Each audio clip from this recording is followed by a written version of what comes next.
story question. Hi. Hello. My name is Allison Zmuda, and I am joined in person by Heidi Hayes-Jacobs, and we are co-authors of the book on streamlining the curriculum and using the storyboard approach to frame compelling student journeys. And today we are joined by an extraordinary group. Yes, and welcome my West Windsor Plainsboro team. So can you just do a quick wave and introduce yourselves? Sure. Hi, I'm Kim Haynes. I'm the K-5 ELA supervisor. I'll go next. My name is Jeff Santoro. I'm the supervisor of Fine and Performing Arts. Jeff? I'm Rich Steck. I'm the district supervisor of science, Great. K-12. And my name is Cindy Assini, and I supervise social studies K-12. Fantastic. And we are hoping to be joined by Barbara as well, who is the chief academics on the entire district level. But we are joined by a group of supervisors who really started to be pioneers in drafting curriculum storyboards a couple of years ago when Heidi and I first started crafting the idea from and drafting an education leadership article. Yes, and I think what would be interesting is this is a good play to sort of shift over and hear the origin story. We'd like to know the origin story in your district. Rich, could you pick up on that for us? Absolutely, and thank you for asking. A couple of years ago, my colleague Mark Wise and I were talking, and we were looking for a way that we could, help solidify and norm instruction across professional learning communities at grade levels, 6th, 7th, and 8th, biology, chemistry, physics, for example, and help make sure that teachers are, with a greater degree of fidelity, following the curricular scope and sequence. And he recommended storyboarding. Share with me your article and resources. And of course, I dove into that and I worked with my teacher resource specialist for science. We developed a professional development program to begin to teach our curriculum teams how best to design storyboarding. Because in addition to norming instruction and ensuring curricular fidelity, we're looking for an appropriate and convenient way to showcase our curricular story with our parents. What is your child going to be experiencing when they're in our courses, right? Mm-hmm. So the storyboard became a nice, quick, abstract, colorful, artistic billboard, quite frankly, which leans in the reader and helps us communicate that message right away, very quickly, very clearly, logically, and sequentially. And it provided a palette, quite frankly, with which we can share that experience and share that picture and engineer that progression. Thank you. And we appreciate that as the initial contributors. One quick follow-up here. There's the initial spark. How did it spread? Because you have something going on systemically, and it's one of the reasons we want to work with everybody. Any additional thoughts on that? When we shared the primary storyboards with our other PLCs and of course, having them use those with the initial group of parents of back to school night with students in class, we found that the connection was instantaneous. The students and parents leaned right in. Wow, what is that? Let me ask my questions here. This is really cool. And it really spoke curriculum by itself. It just really had its own language and around which the teachers were able to talk. So it just took on an energy all its own. And the storyboard became a very powerful tool for us to quite frankly, tell the story. And we're going to intend to continue to expand that, not just with our AP courses, but any new curriculum we have coming online. That storyboard becomes the way to work through our way to the standards. And it really helps us to orchestrate that. So when you're starting to think about the impact that it had, Rich, for you from a science perspective, other folks that are joining the conversation right now, when did you first initially take a look at storyboards as an idea? Was it something that you saw based on some of the generative ideas that the science group was doing, or were you all in more on the early side? Can you just paint a picture for folks as well? I would say I was a little bit on the early side, along with my colleague for K-5 Math, Dr. Melissa Pearson, who's not on this call, but she and I had spoken about storyboards along with Mark at the same time, really in his office one afternoon, and it just drew me in. It just said, "This is what I've been looking for. This is the connection I needed." This is the wire on which I'm going to send curricular energy so that my teachers are going to be teaching and having a map. Okay, here's your recipe, here's your story, here's your congruent palette on which to paint that experience for kids, but also to help make sure that they feel, okay, this is clarity, right? I used to teach in a different direction, or I used to follow the units in a different sequence, and now here's the picture. Here's exactly the plan I'm supposed to follow, and it provided me, quite frankly, as the supervisor and as the administrator, with a measure of support and an expectation that, this is how the story is going to be told. So Jeff, Cindy, Kim, what were your first orientations to curriculum storyboards? I can jump in. So for me, the first time this really crossed my desk was this past summer. We typically try to, in the summers when we're thinking about the next year, and in the spring actually of last year, as we were talking about how we want to approach curriculum writing as a group heading into the summer, was the first time storyboards kind of came onto my radar, because we made a decision, or our chief academic officer, Barbara Gould, made the decision that any new curriculum starting this summer that just passed was going to have a storyboard. So I was kind of later to it compared to Rich. It was just this past spring and summer as we were kind of preparing for this year's curriculum writing. And because it was brand new to me, of course, I'm thinking to myself, oh, geez, another thing I have to do with my teachers. I have such limited time and that kind of a thing. But the more I thought about it, and actually once I pitched it to my teachers, when we actually sat down to write curriculum, they got very excited about it. I was worried I'd have to kind of sell it on them just because it's just an extra thing. And it was the opposite. They were energized by it. They thought it was a great idea. So I was a little bit late to it, but now it's a systematic thing across all of our curriculum. Anything new that we write gets a storyboard. And in my department, even though we weren't required to add them to existing curriculum that we were just revising, my teachers wanted to. Once they kind of did it for the required piece, they were like, well, why don't we just add this to all the other curriculum, because it's such a great addition. So that's how I came into it with my department. Beautiful. Cindy, Kim, anything you want to add?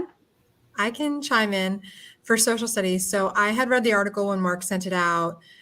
I think that was 2 years ago, like Rich had mentioned, and thought it was really interesting. Then I saw that Rich and Melissa had done storyboards in their curriculum the previous summer, so 2 summers ago. And then this last summer, we all decided we were going to do them. I also did them for all my documents, not just the brand new curricular documents. So any document that I touched this summer got a storyboard. And I think I've seen teachers use it from back to school night to the opening day with kids. I was walking around touring classrooms the first day of school, and I snapped a picture of one of our teachers who had the storyboard projected up so that kids could reference it, knew it was there, and she could use it to support her in explaining to the kids the story of the course. So that was really exciting. Being K-12, I'll also add that it's really interesting to see the storyboards at the elementary level and at the secondary level. So that has been a learning experience for me in terms of seeing teachers at different levels develop those resources. Now, we are continuing to want to have Barbara join the conversation. So again, this is the life of school and technology. So Jeff, if you can go ahead and connect Chrissy with the cell phone number, if you can put that in the comments, that way Chrissy can contact her directly so she can join the party and talk about this from a district leadership role as well. So hopefully that is going to happen. And I think the other interesting piece is... Can I just jump in really quickly just to add on to the process, just from a teacher's perspective? So prior to my current role, I was a teacher in the district, and Rich mentioned Melissa Pearson's creation of math storyboards happening kind of early on, and those K-5 math. So I've used those K-5 math storyboards as a teacher. And I think what they did for teachers is we have a lot of resources. We're very fortunate to have a lot of curricular resources that can sometimes, while they're a blessing, feel very overwhelming. And I think it helps us kind of focus on the bigger picture from a teacher perspective. And as I was an interventionist, I could see where students who came to me for intervention were in their year in the broader math curriculum. And I found that really helpful. So when we added them to the ELA curriculum documents this year, and like Cindy said, and Jeff said, we wanted to add them to every document, even though we just needed to add them to new ones. Mm-hmm. I think that's offered support kind of to our bigger picture elementary team and help people focus their use of resources. So, I mean, with that in mind, I think it would be helpful to pull up a first example. So let's stay with you and take a look at the grade 1 writing storyboard for a minute. I know you were chatting about math a moment ago from a teacher's perspective, but you had a hand in drafting and developing the honing or the revision of the curriculum writing storyboard.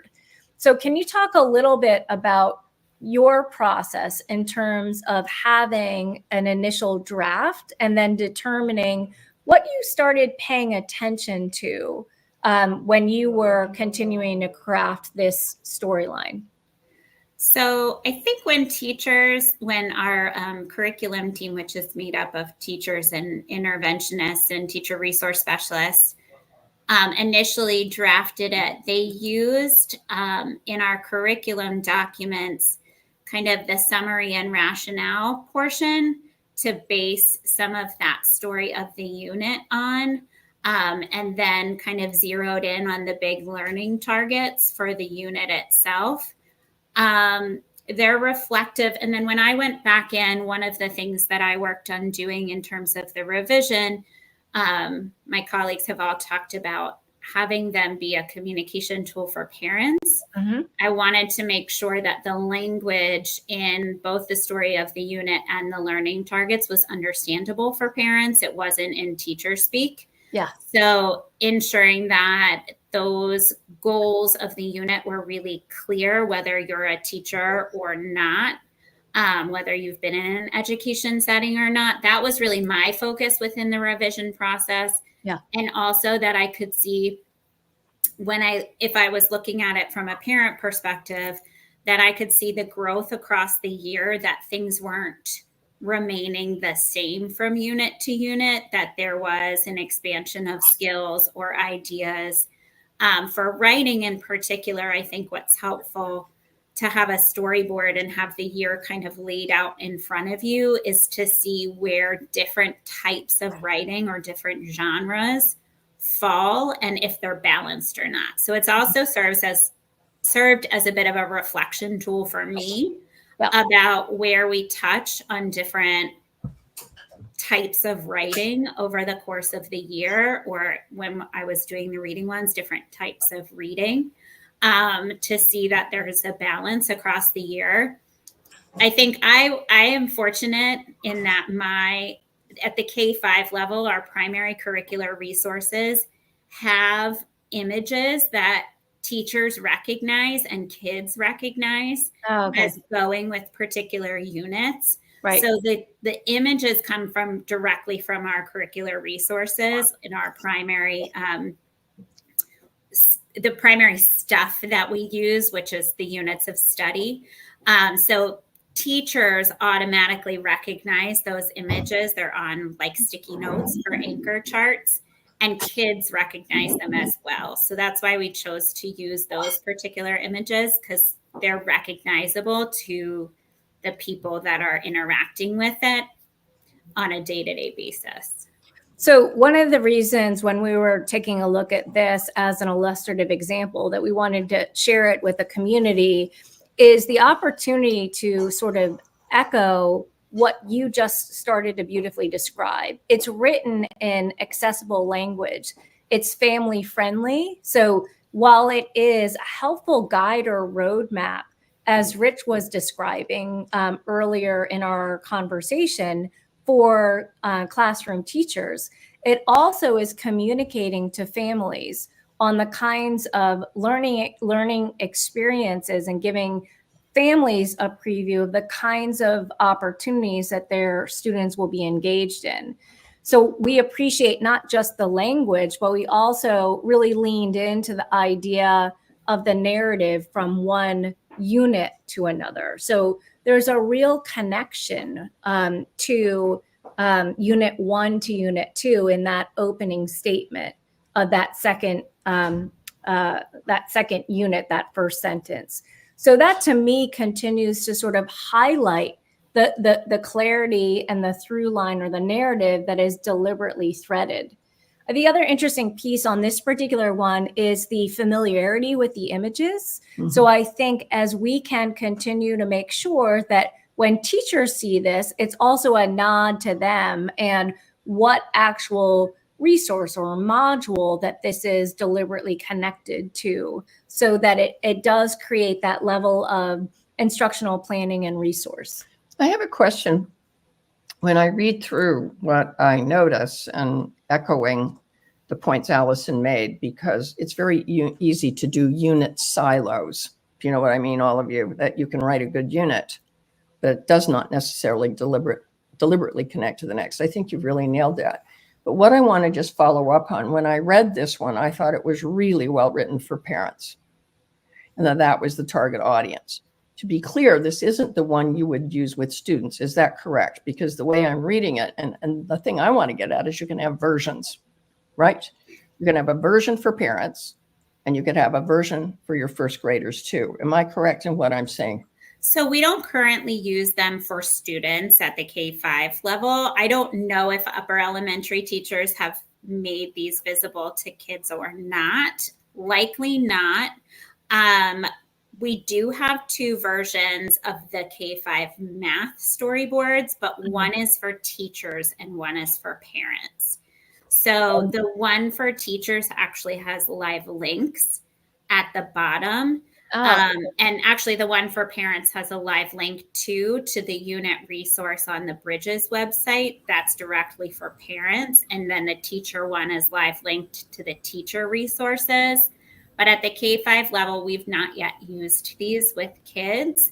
Typically at the beginning of a reading or writing unit, which I think is interesting to think about, teachers will outline the bends of a unit to students. So they'll say, like, these are the big ideas that we're going to cover in this unit in kid-friendly language. So they might say, like, at the beginning of this unit, we're going to get, this is a 4th grade example, but we're going to get to know our characters really well and how to describe them. And then we're going to start figuring out why and how characters change. And finally, we're going to work on understanding the theme or big message of the story through what's happened to the character. So it might be interesting to think about a student version that outlines it in kind of a similar way, where it's like these 3 big things happen in the course of this unit. Let me just point out to you that what you've just said is a wonderful way to show that path. We very much want to see these for students, but a lot of people start by writing them directly to students. What I think will be interesting is, because you took the time to write them for parents and for yourselves, your understanding of the material is going to have great depth. I would encourage you as a next step.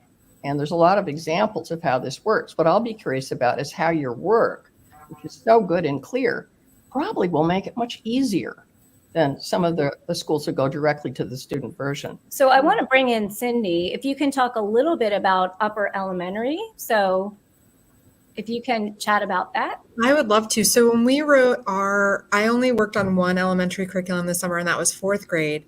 When we were working on our curriculum, we wanted to use student-friendly language in the objectives. And I do think that teachers are using it with both parents and students based on the language that we use, the length of it. We kept it really short. So I actually had teachers who teach 5th grade say, where is the storyboard for 5th grade social studies? We know you have one for 4th grade, and we want the 5th grade one. That's so good. Yeah, I think we're getting a great response from teachers, and they're finding that they're able to use it across different audiences. Well, and I just want to have Barb join in the conversation. So Barb, if you can just quickly introduce yourself. Sure. Hi, everyone. Thank you for the opportunity to be here and have this conversation. I'm Barbara Gould. I'm the Chief Academic Officer. And I was able to listen in a little bit to the previous conversation as well and hear a little bit about the history and some of the work that we've been doing in the district. And I wanted to touch on a few of the points that you've already kind of addressed and some of the things that I've seen in the classroom. And I wanted to give a really tangible example, or a few actually. One of the ways that I've actually used the storyboards at my level, I've been able to use them with our board members. So part of my work is to introduce our board members to some of our new curricular experiences and our offerings here, for them to be able to articulate those with the community. And for example, sometimes our documents are very dense and they have language in them that, is just a lot to read and take in, especially when we're talking about our standards. And so one of the ways that I've used the information from the storyboards is really to just focus that language and to be able to really present it in a very nice narrative for our board members. I use some of the examples from the summer to share some of our new curriculum with them. And they very much appreciated how the language was able to paint a picture of what students would experience. And that sort of sprung an idea, how do we share this with parents?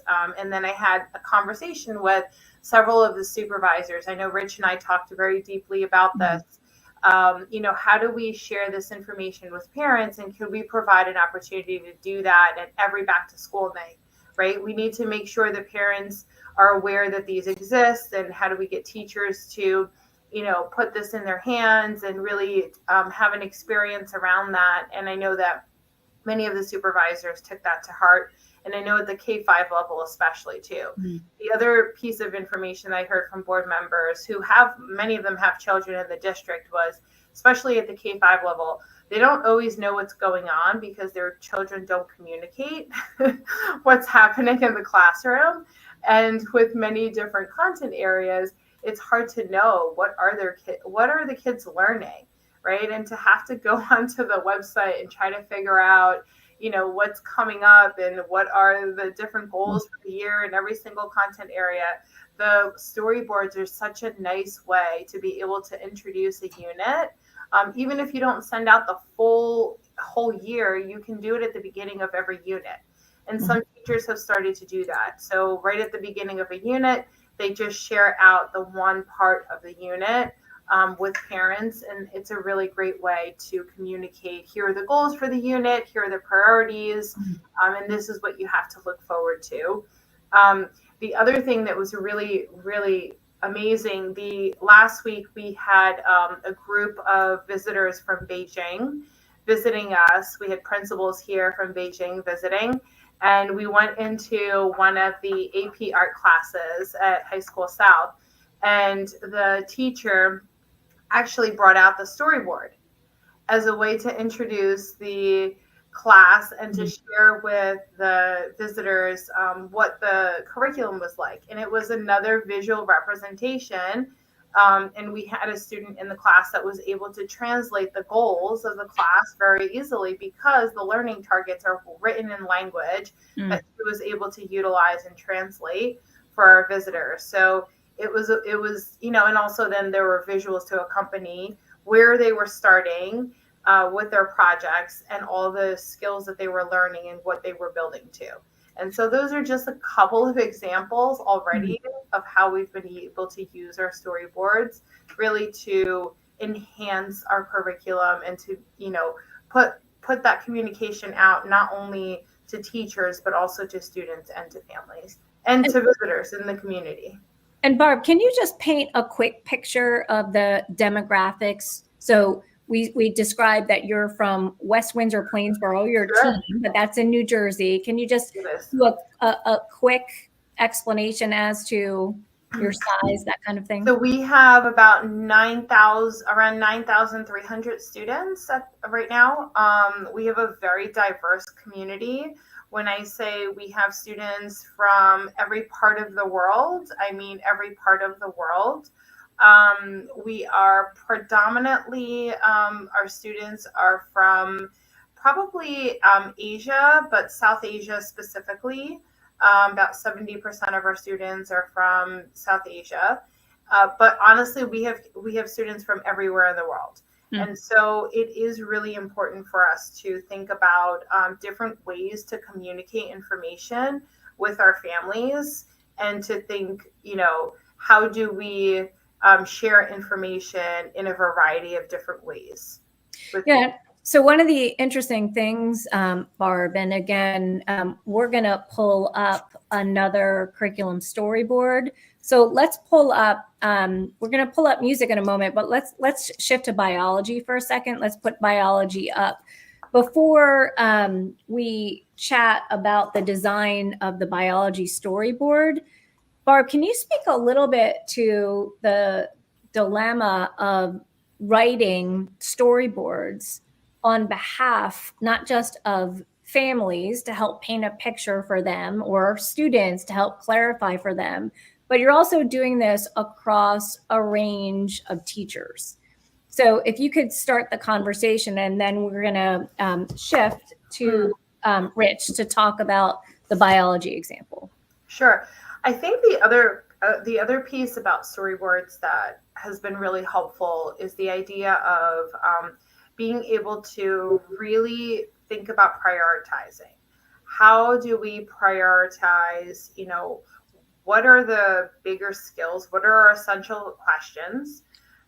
What are the bigger ideas that we are thinking about within each of our units, right? And what specifically are we trying to target for students in those particular units? And I think that is really helpful, because we have, teachers who are first-year teachers and coming in, and they have a lot of information, not only content-wise to learn, but also they're still trying to grasp and figure out, classroom management and other pieces of, school community and culture, figuring out the culture and community of the students in which they're serving, right? So there's a lot of information that they're learning. And then we also have teachers who have been here with us. So we have teachers on all different paths who have been with us for a long time, and teachers who are, in their first year, second year, et cetera.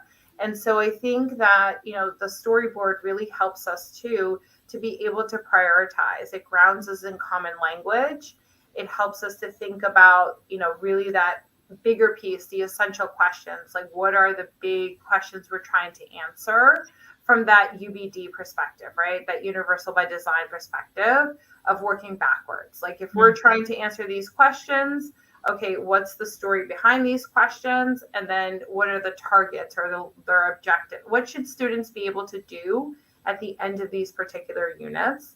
The other thing that's important to just looking at ours specifically, they're designed by trimesters, which also gives us sort of a time frame in which we should be able to accomplish these particular units.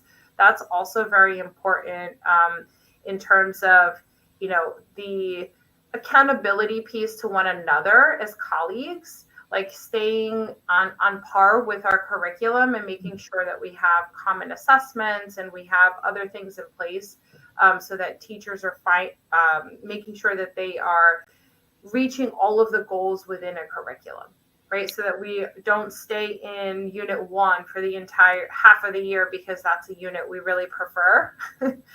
And we never reach the matter unit because that's a really difficult unit. And, we don't meet those goals. So it also helps with that piece, with the timing and helping teachers to stay grounded in that piece with the timing as well. Let me, if I might, ask you to respond to this. I'm listening carefully to what you say, and one of the reasons we were so looking forward to this session is because you're a place doing this systemically. But what you've talked about is very much what we touched on in that first article, but we really developed in our book, which is streamlining. Because if you don't streamline, you can have an overpacked, jam-packed storyboard, Storyboard's going to be hard to do. What I heard you saying is you systemically, if I'm correct, we're deciding what matters most for a very complex and diverse student population.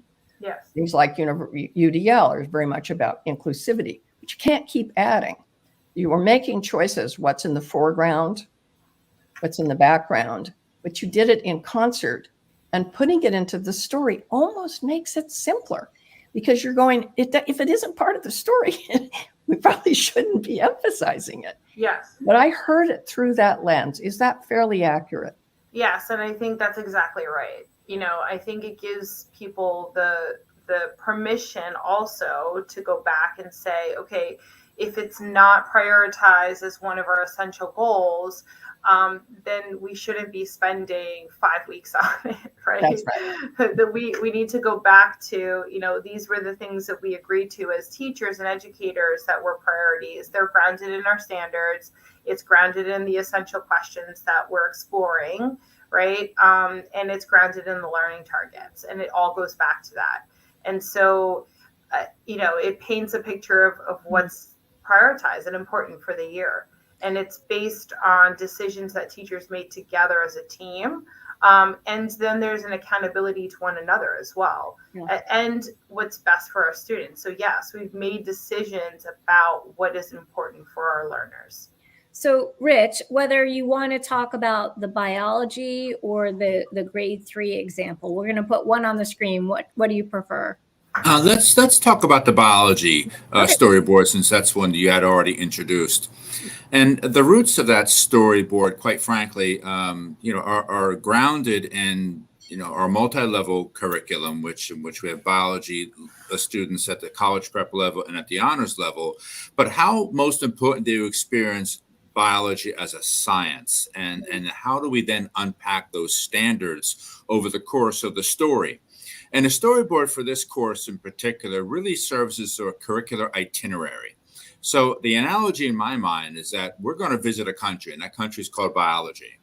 And the first inroads into that is, how are we as students of science to conduct ourselves that way? How do we, and what do we do to ask questions when we're observing different scientific phenomena, which is what our experiences are designed to do, because we want kids asking questions. We want kids to be able to begin to construct explanations, to look at cause and effect relationships.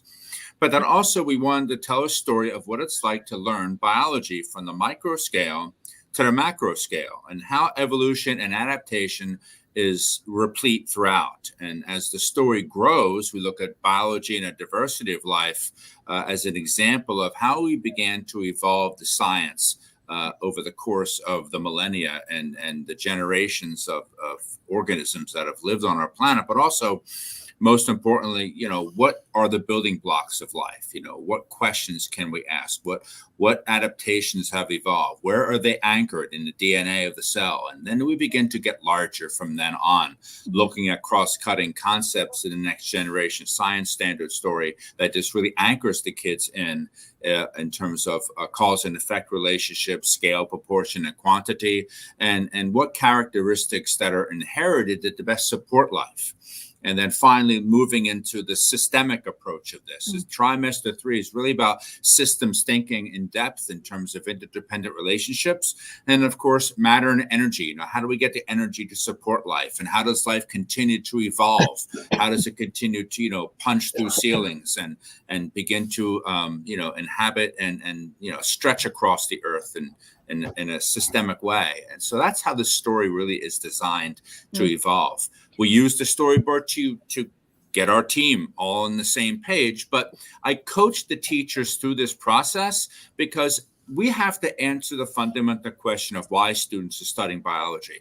It cannot be learned in a vacuum. These units cannot be learned in a segregated way. They must unify, enhance, and provide opportunities for kids to transfer and enable them to watch, look, listen, learn, think, and apply. So the storyboard is exciting. Yeah. It provides great graphics. It leans the students in, and it provides a nice way to begin to segue from the storyboard to the standards, to the unit rationale, and then enduring understandings and essential questions. So it really is that first piece of the flow chart and the curricular mindset that Mhm. helps feed that instructional experience for kids and teachers.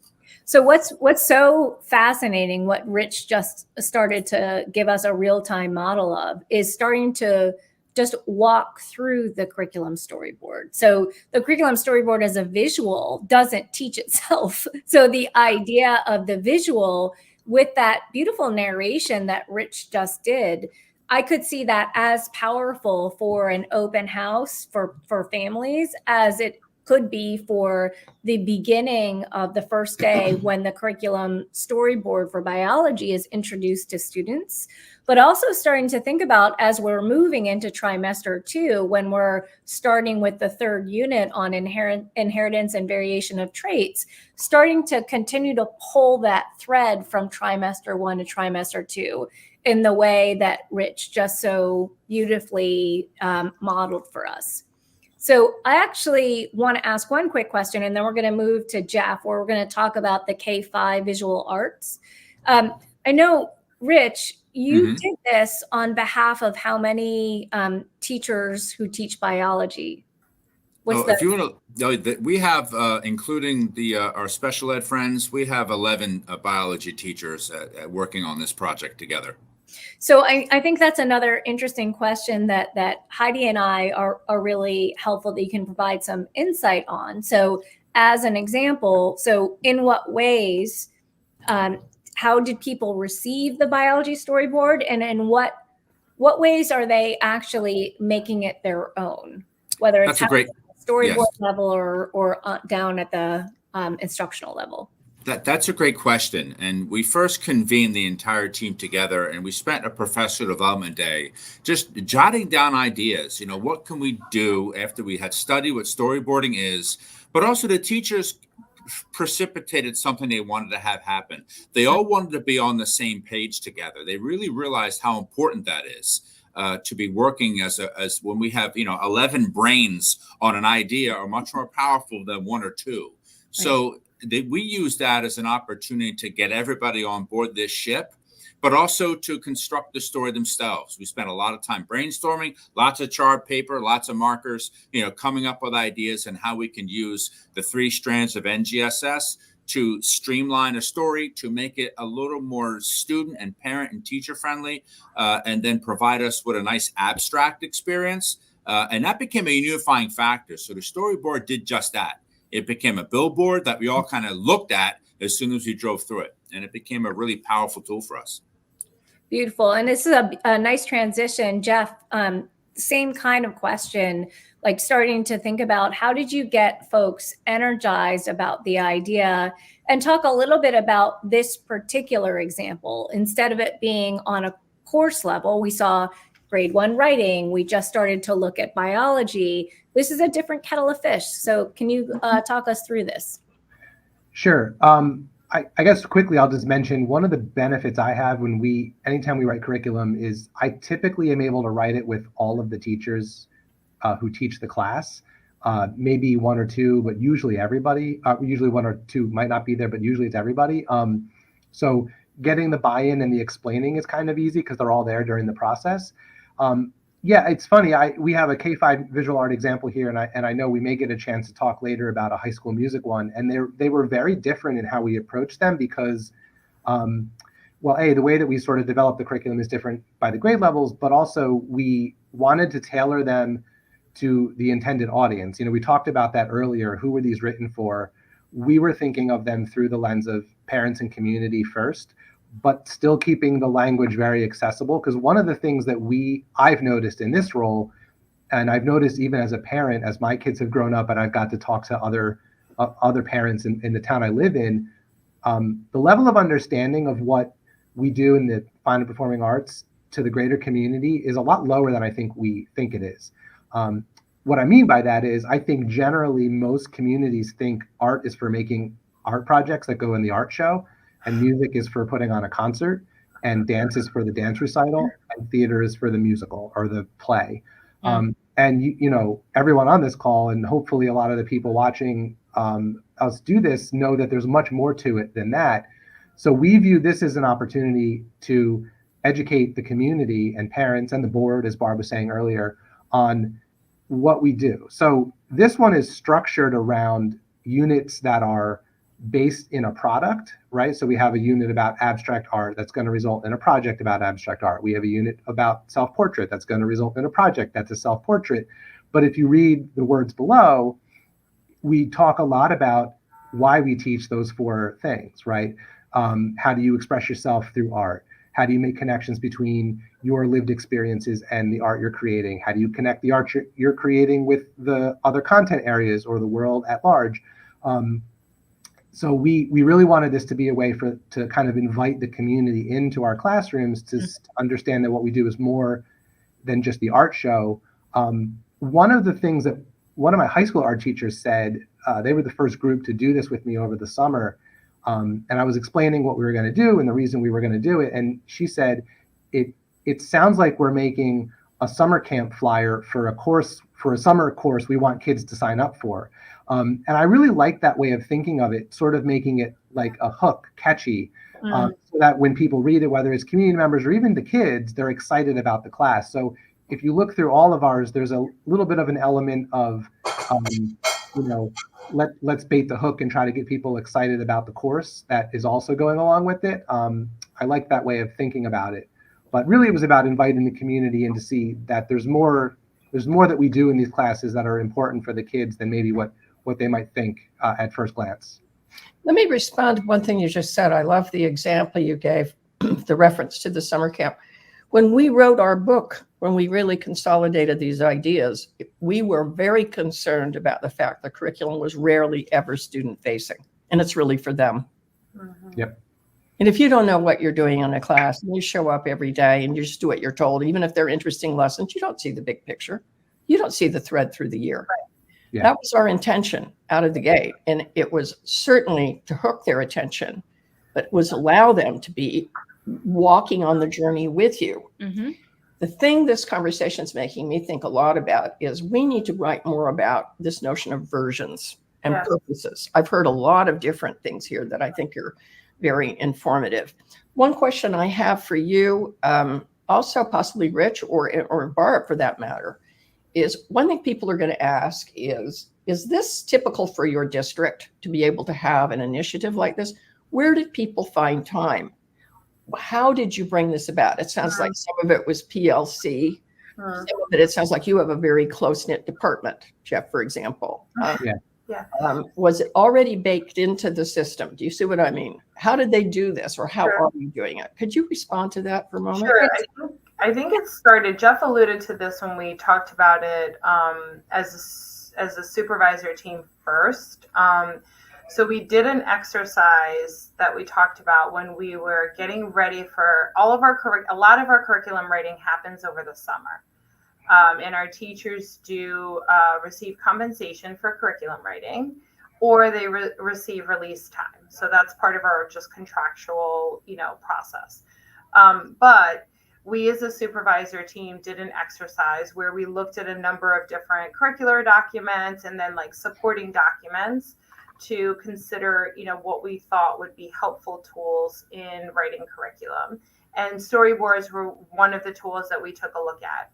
And then the exercise included, what are the things that we must include in our curricular documents that are, required by the state. So we have an approval process and we get audited by the state, and there are certain things that are required.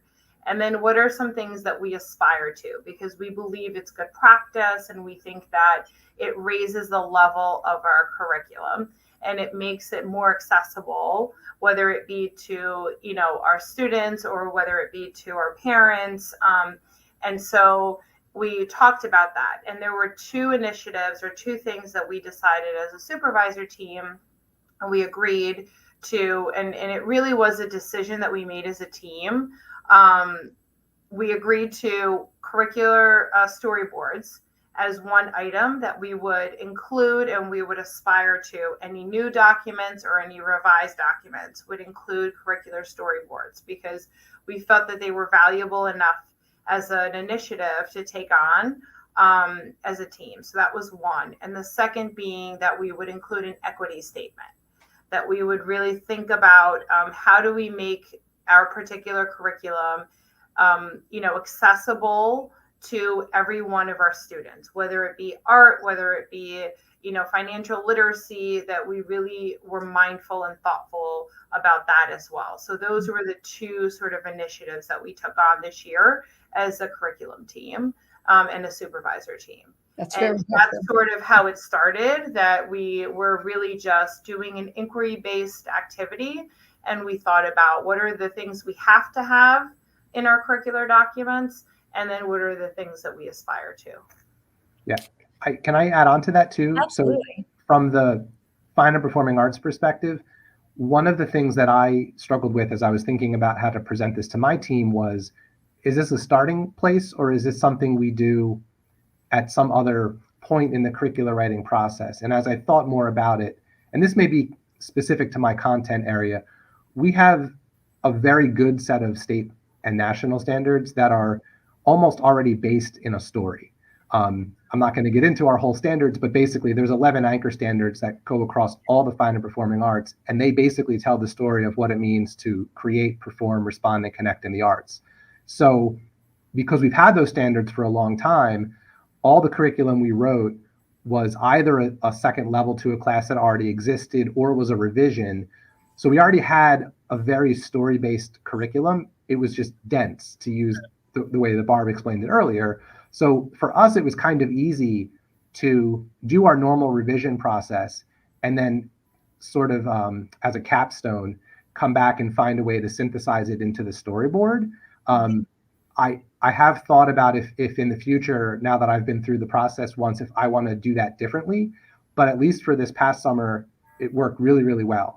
And I don't know if I can't speak to the other content areas to know if it can work that way for them, or if it did work that way for them. But for us specifically in the arts, that was a really easy way to step into the work, and it ended up turning out, I think, really well.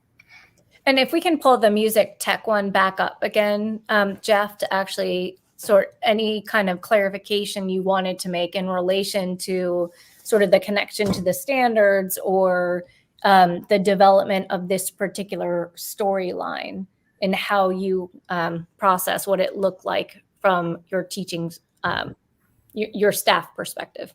Yeah, sure. So what's interesting about the difference between the two is at the elementary level, well, all of the fine and performing arts content is taught, it's spiral, right? So you're teaching the same concepts to a kindergarten art student or a kindergarten music student as you are to a senior taking music technology. Mm-hmm. It's just it's being tailored to the type of course as they get older and choose more specific courses to take, and the rigor is increasing. So at the elementary level, almost all our curriculum is, here are the concepts, we teach them all year long. And it's the same handful of concepts, but we're teaching those concepts through abstract art, through a self-portrait, through a landscape. At the high school level, it becomes a little bit more project-based. So this one that you're looking at for the music technology class, it really is a sequential thing, right? You start with this unit on understanding music. The next unit is piano and sequencing. The next unit is, so it sort of follows the cadence of the year. But this storyboard specifically, if you look at the language, it's a little bit more, I want to say, career-based in mind. And that's because we were trying to do one extra thing with the storyboards at the secondary level, which was create something that could be a resource for students and the guidance department to help kids understand what courses to take, right? Yeah. Not a concern at K-5 art, everyone takes K-5 art. But when you get to the high school level and you're a sophomore sitting down with your guidance counselor trying to choose courses for junior year, and the teacher says, or the guidance counselor says, hey, how about music technology?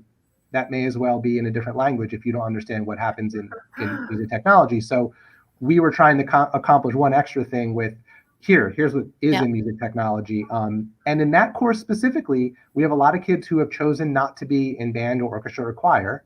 So they're looking for a musical experience that's not as performance-based. And for a lot of them, they want to know, what can I go do with this? And there's so many career paths in that aspect of music that we made that storyboard a little bit more career-based than maybe what you see in the elementary art one. That's fascinating. And I think one of our early prototypers, Virginia Beach City Public Schools, one of the student focus groups, when they started to give feedback on the storyboards, their ask was to have those storyboards be featured in lieu of the program of studies. So Yeah. when Interesting. that's right, when a guidance counselor is saying, how about music technology, having that kind of blurby thing in a traditional like course of studies is very different from Oh, that's actually having interesting. this visualization of what it could look like. So I Yeah. think the interesting dynamic, and again, leaning in, Jeff, to what you just said so beautifully, how we're getting kids energized about their potential future pathways and Right. the choices they can make at the course level of what might be something really fun or fascinating to play with, and how can I extend that into what I'm about to take for the next year. If I can add to that, one thing I'm thinking about, I'm going to be very curious about what you do next. But one thing that strikes me that you're set up in all that I've seen is to give these over to your students and begin to see their responses. In other words, was this really the journey we went on? If I look at the biology course, I might see, I'm sure, Rich, you'd have students say, what additional questions do you have about this now? In other words, there's a version where you have an empty row and I respond to you because I've been on this journey. We wrote this for them. Are we open to having the feedback from them? Or eventually having them develop their own storyboards about their own journeys that they're deciding as you lead the way. You are a remarkable group because you are systemic. You have so much going on in so many different angles. What a fascinating opportunity to interact with you. You are really working it. Nice work. Thank you.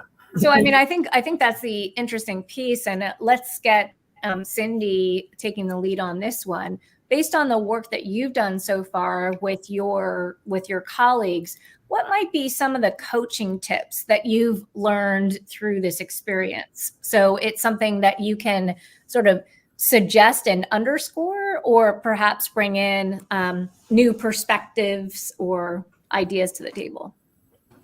I do have a new perspective that I don't think we've touched on yet, which is how we can use these for PD, not only in creating curriculum consistency, but in building teachers' background knowledge for the content area.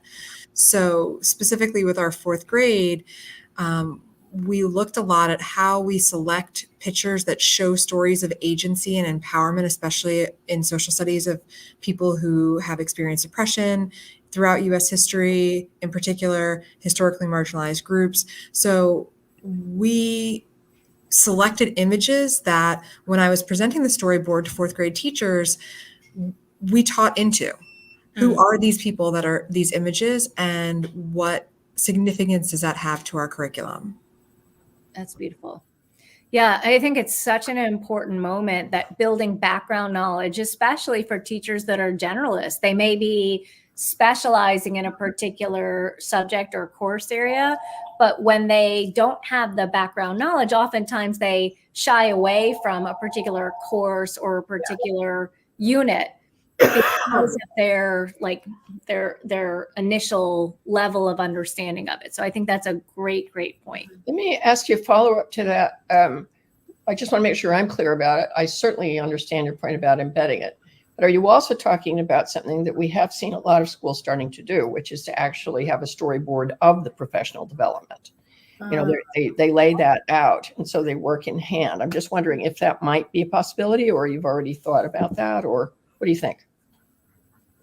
So you're saying, as we're going on a learning journey within social studies, I think that's a really interesting idea. I have designed inquiries around how we teach social studies and layered that into the process. And I like the idea of a storyboard. I also think from a PD perspective, one of the applications could be with our novice teachers. So I have developed a plan for novice teachers about different things to focus on at different times of the year in your first year, second year, third year, fourth year. So thinking about how we can write a story around that, and how we can invite people into commenting on their experiences as they're going through professional development, I think could have both content applications, but also just pedagogical applications as people are learning teaching skills. Absolutely. And I want to bring in a comment. Michelle Hughes, hi, Michelle, is listening right now. And she's saying it's so interesting to hear about the different lenses you're applying to the construction and the look back of your storyboards. And I think what Michelle's also leaning into is that curriculum storyboards are designed to be dynamic. Yeah. I remember, Heidi, we actually had somebody, another school that was prototyping it. And he talked about the idea of the freshness of curriculum storyboards, but he also talked about the brittleness. And I think when he used the word brittle, it actually struck us. The idea is that curriculum storyboards are designed to have a heartbeat. It's designed to be a storyline that potentially can get extended, that can be responsive to the issues, the problems, the challenges that are not just another perspective, but are something that are in fact emergent. There are certain storylines that are happening right now in the world, both locally and globally, that we couldn't even imagine 2 days ago or 2 weeks ago or 2 years ago when we drafted the storyboards. So I think it's another interesting way of continuing to clarify that the storyboards ideally continue to get not just honed for clarification, but also sort of it has a level of vitality. Any good story, and I'm looking at the grade 1 writing storyboard right now, has voice. And there's a sense of freshness.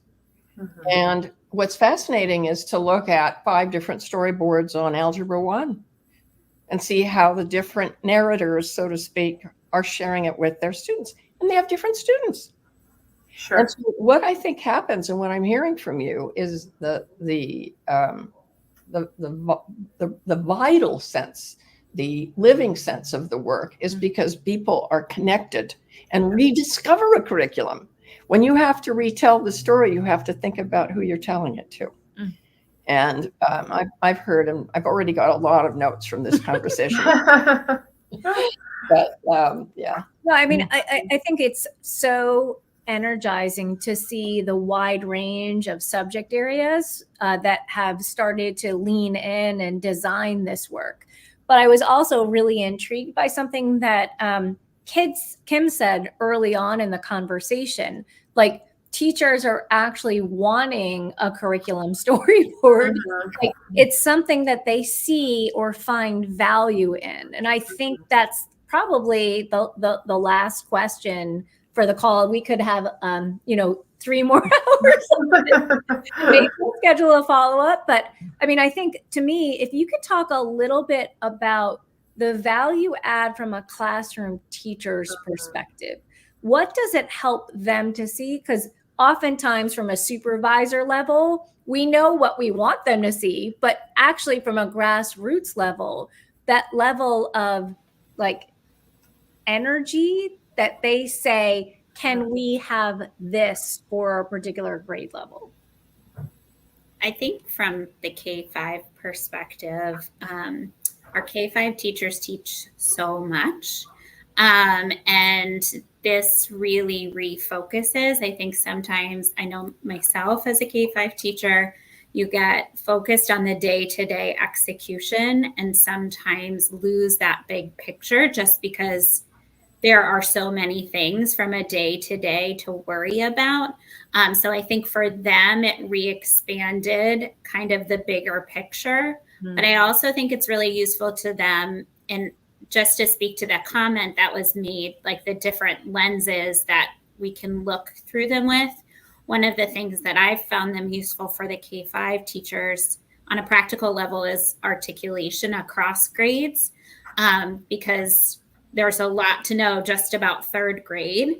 And it's helpful to have these big picture understandings of where kids came from in 2nd grade and where they're going in 4th without having to dig into every single individual curriculum document, because that's too much for a 3rd grade teacher. They have enough going on, but I think it gives them a better sense of what's happened before and what should be happening next.